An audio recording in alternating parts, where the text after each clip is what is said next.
just catch you having fun.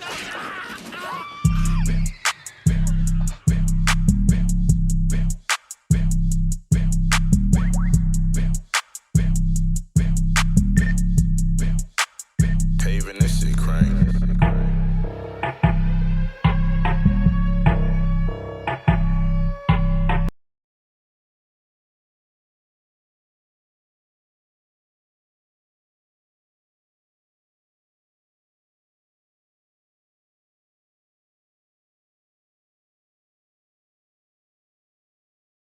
Hey, what's up, you guys? How you doing today? I came across this story, you guys, and it says after a long delay, Nipsey Hustle, alleged killer, finally gets a trial date, and that's good news to hear. Okay, it says Nipsey Hussle's alleged killer finally has a date for his long delayed murder trial. Eric R. Holder Jr., the man accused of gunning down the Victory Lap rapper, wounding two others in a brazen daylight ambush more than 2 years ago, is due to face a jury on January 5th, 2022, a Los Angeles County judge said on Wednesday.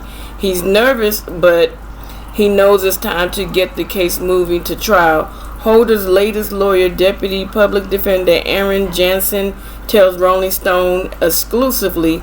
Jansen says Holder was experiencing a quote-unquote a substantial mental health issue and was off his medication the day of the shooting.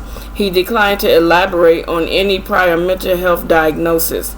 The high-profile case was reportedly delayed by the pandemic, the retirement of a judge, and the elevation of Holder's prior lawyer and judgeship. I'm sorry about that. You guys forgive me. Prosecutors claim Holder 31 fired at least 10 rounds into Hustle from a black semi-automatic handgun in one hand and a smaller silver revolver in the other, killing the 33-year-old Grammy winner outside his Marathon clothing store in the heart of southern Los Angeles on March the 31st, 2019. Mr. Holder was firing with two different handguns, trading shots between his right hand and his left hand. Los Angeles County Deputy District Attorney John McKinley previously told a grand jury, according to a transcript obtained by Rolling Stone. Once the volley of shots ended, Holder allegedly kicked Nipsey in the head and ran off. A police detective testified, citing surveillance video shown to the grand jurors, after hearing evidence over 3 days in May of 2019. The grand jury indicted Holder on 1 count of murder, 2 counts of attempted murder for the bullets that struck bystanders Kenny Lathan and Sheremy Villanueva, 2 counts of assault with a firearm, and 1 count of possession of a firearm by a felon. If convicted as charged, he faces a possible life sentence. Prosecutor says Hustle's born, I really can't say his Amsterdam, I could just say his last name, I'm sorry about that, arrived at his Marathon store near the corner of West Lawson Avenue and South Crenshaw Boulevard unannounced the day of the shooting and was talking with friends when Holder appeared. Holder and Hustle, who knew each other, started a 4-minute conversation that involved an Amsterdam accusing Mr. Holder of snitching, which in the gang world is a very serious offense, McKinley told the grand jury. Okay, witness Herman Douglas, who worked for Amsterdam, I'm sorry if I'm saying his name wrong, please forgive me, I don't mean no disrespect, and was present for the conversation, testified that the rapper warned Holder to watch your back. Amsterdam reportedly said there was some type of law enforcement paperwork suggesting Holder was cooperating with police, Douglas said. Nipsey was basically looking out for him, telling him that, I haven't read it. I don't know if it's true or not, but you need to address it. That's what Nipsey Hustle was doing, Douglas told the grand juror. After the short conversation, Holder walked away ate some chili cheese fries, and returned about 6 minutes later, according to testimony. Obviously, that conversation about snitching was enough that it moved Eric Holder to a point of wanting to return to the parking lot and to kill Nipsey Hustle. McKinley said as he approached, he was prepared to fire as many shots as necessary and to shoot as many people as necessary to ensure that he killed Nipsey Hustle. And I think this is really sad.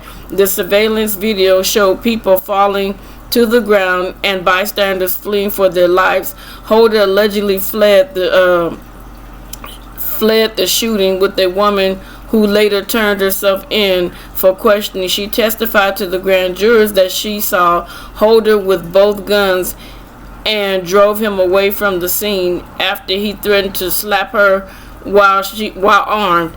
Holder allegedly hid out in a motel and was arrested 2 days later in nearby Bellflower. Astrodon, who won 2 Grammys for his song Racks in the Middle and Higher, grew up in South Los Angeles. This is really sad. And was known for investing back into the community before his death. He was on a clear upward trajectory. Sorry, you guys. He'd been nominated for the Best Rap Album Grammy for his acclaimed Victory Lap album and attended the February award show with his parents, Lauren London and daughter Imani. Okay, in a December 2018 interview with Rolling Stone, he shared why the project meant so much to him. There are life stories on there. You look at other albums that have been recognized in the past and you see the same quality. I know it's my music and I'm close to it, but I'm a fan of hip hop and I know what good rap music sounds like. It reminded me of the moments I've had with classic rap albums. I'm sorry, you guys. I get a little tongue-tied when I try to read small writing. But yeah, this is the updated information. The guy, Eric Holder, will be in court on January 5th, 2022. And if he is convicted, he will be facing life without the possibility of parole, which sounds good to me. And I want to give my comment on what I feel. This is just my opinion. And it's just an opinion only. It's not set in stone saying that it's the actual factual truth. But I am so sick and tired of whenever someone commits a heinous crime, the first thing they want to run to and talk about, they have a mental illness. This is so cliche. It's getting to be so boring to keep hearing that every time you turn around, oh, somebody has a mental illness. If this guy had a mental illness, then you should have presented the records at the time of the first trial. So, you know, they would know what they were dealing with. But still, that doesn't give you the right to go off and take somebody's life away, you know. So I'm really tired of these lawyers and these judges digging for excuses for these people. You know, if you commit the crime, you got to do the time. That's just how I feel about it. So, you know, let's just continue to pray for Nipsey Hussle's family, his kids, you know, that, you know, they will someday, you know, get closure and peace in this whole situation, because knowing that they have to go to trial, and if things don't go the way that they wanted to go, it could open up and rehash old wounds again, you guys. So, you know, thank you for taking your time to listen, you guys, and I hope that all is well. Be careful, be vigilant, and watch your surroundings, you guys, as always.